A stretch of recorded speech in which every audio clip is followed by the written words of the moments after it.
leído que esa semana el choque de dos células iban a contagiar a otras y desencadenar el primer latido de ese bebé que ya esperaba. Así que, como podéis imaginaros, en movimiento, latiendo juntos, corazón, ritmo, vaya, que estábamos destinados a encontrarnos. Muchísimas gracias de todo corazón, porque sin vuestra ayuda nuestros hijos no serían muchas veces visibles. Las cardiopatías congénitas en ocasiones, o en la mayoría de los casos, son invisibles a los demás.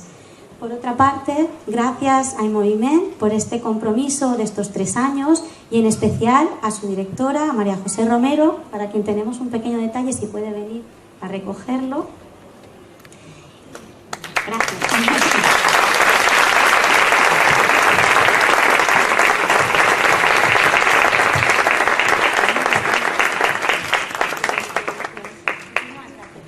Bueno, muchas gracias. Quedaros aquí en el escenario.